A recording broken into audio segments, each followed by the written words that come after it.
Welcome to this course. My name is Mario Sánchez. I work for the trade union, Comisiones Obreras in Spain. I've been working on those issues since 2005, so a lot of years. I have seen all the changes, a lot of changes, and I will try to explain what we are doing here. So first of all, the responsible investment in I want to explain the responsible investment in occupational pension systems. No? It is coordinated by the International Trade Union Confederation. This organization created a committee more than 20 years ago that covers all those social responsible issues from a trade union perspective. No? Pension funds and other vehicles of employment systems, of occupational systems, normally have representatives of the employees, of the workers, and of the employers in their governing bodies. That's why we work on all these issues, no? On these issues. The committee published 2 years ago a document which is very interesting. I recommend you to visit the website of the committee and download this document, because you can consult it in 3 languages: Spanish, French, and English. And you have, it's divided in four parts, as you can see in the slide: the stewardship framework, the responsible management practices in listed equities, so mainly engagement and voting, responsible management practices in private markets, real estate, including real estate and infrastructure assets, and also the policy advocacy or the promotion of policies. No? The good thing of this material is that you, in each of the phases, you can progress, no? Gradually, and achieve the highest development grade of a social responsibility investment. No? The first step is the minimum to comply with the minimum expectations of the policies, but you can reach a high degree of development. No?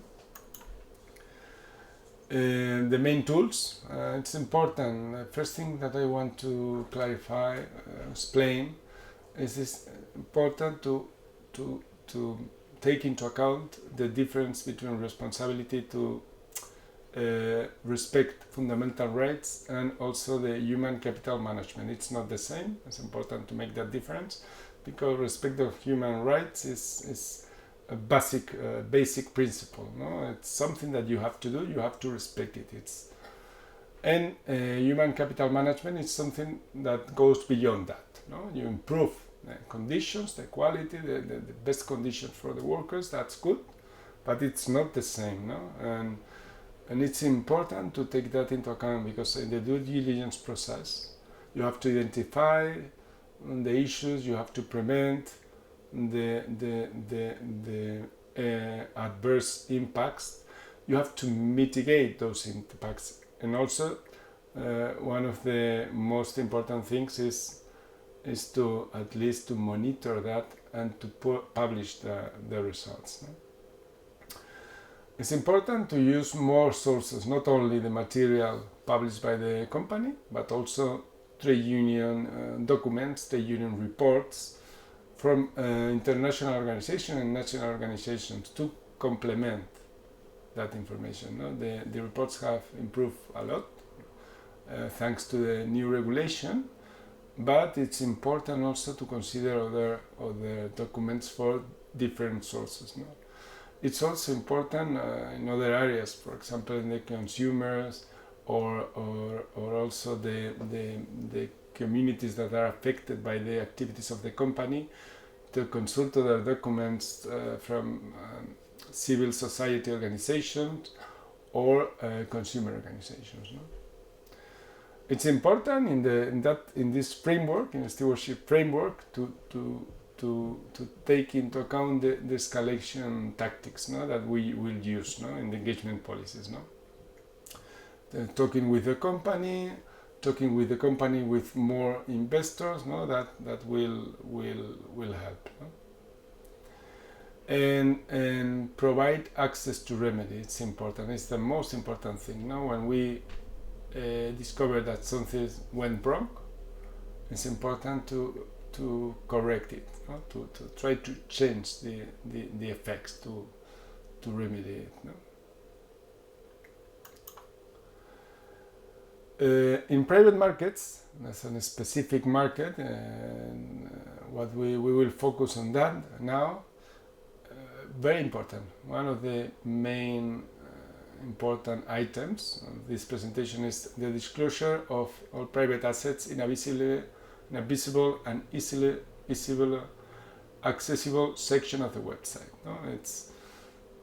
I remember in one case years ago, there was a company. It was impossible to know who was the owner of the company, and it lasted a long time till we reach with the responsible of the company. No, it's important. In order to avoid that, it's important to be transparent, to report on all the activities. No? Also, if there is participation from the management, from the private equity manager participates in a board of directors, it's also important to inform about that, because it's important for other investors, as in order to implement the engagement policies, to identify the owner and also the members of the board. No? The disclosure of the due diligence process, very important also to disclose the different phases that we have seen, no? Identify, prevent, mitigate, and remedy. No? That's all those phases should be published in the website. No? A public statement of support of the freedom of association and collective bargaining rights is important, with the recognition of the right to join a trade union without reprisals. No? It's also important. Side letters are very important for us as we invest in private equity, and we want to achieve that commitment, and we think that instrument is really relevant and useful for us in order to comply with the respect of those rights. No? And also it's important to include in those side letters the indicators that will be used by the pension funds to report on those issues to the participants and beneficiaries of the pension funds. There are very helpful tools for the private equity manager that they can use when they have activity in many different countries. The global index by the International Trade Union Confederation is really useful, because it will detect, or at least will help to identify those areas where these rights are at the risk. No? So it's important to use these tools. No? And in case the good thing of the private equity managers is that they have more control of the companies that they are in, no? They are invested in. So in those cases, it's important that provide access to remedy. No? It's possible because they can do it. It's important to do that.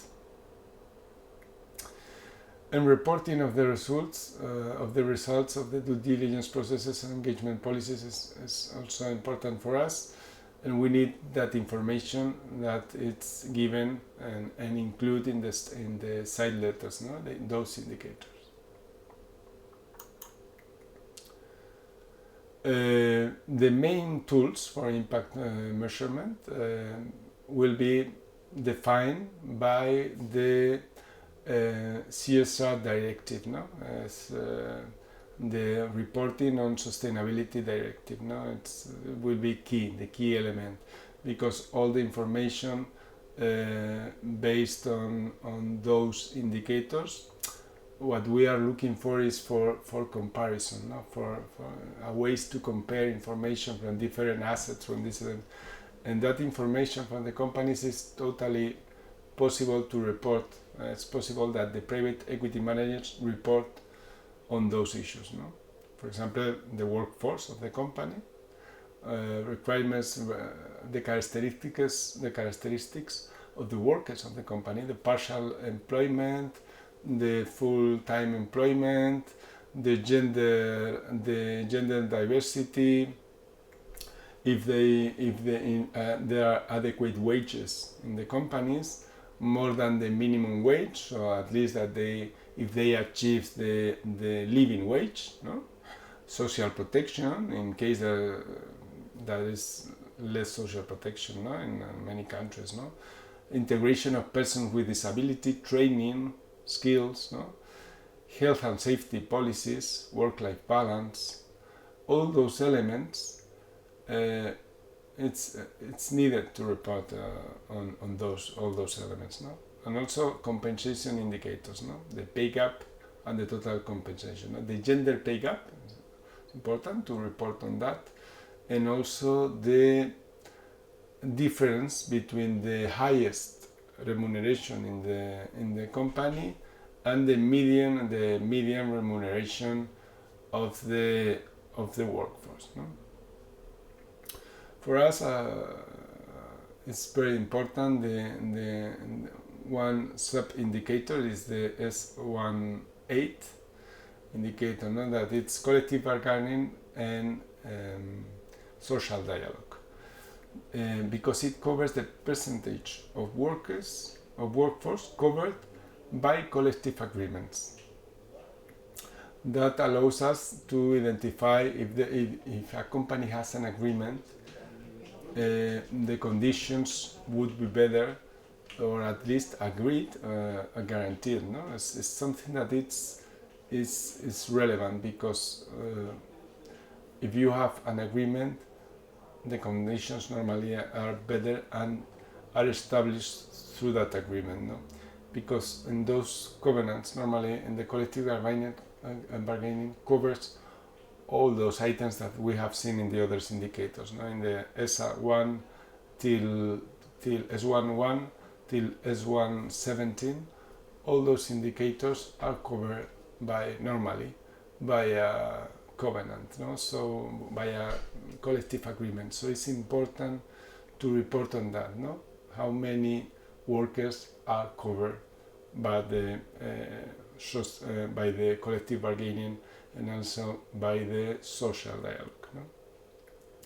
To report on a country basis would be the best option, but the regulation still it hasn't advanced as much as we wanted. So now you have to report this by significant countries in the European Union and by regions abroad, no? But if it's possible, our preference would be reporting on a country basis, would be the best option, no? The existence of European Works Council is also important, it's relevant to report on that. And access to remedy is the less developed thing in social responsible investment, and it's a thing that is really needed and it's important, is a fundamental one, no? To develop that. Other indicators, as you can see, the value chain, it's very important in a world that is global because of the globalization. So it's important to cover all those indicators in the value chains, and also there are social indicators as the affected communities or the consumers and end users. It's important to consult other sources here in this area, as for example for labor issues, the most important thing is to consult the trade union as reports as an external source. In these cases, would be very useful to consult the reports of the civil society organization or the consumer organizations. Here you can see all the elements for the normally that it's important, not the and relevant for the regulation of the regulation, the principal adverse impact indicators.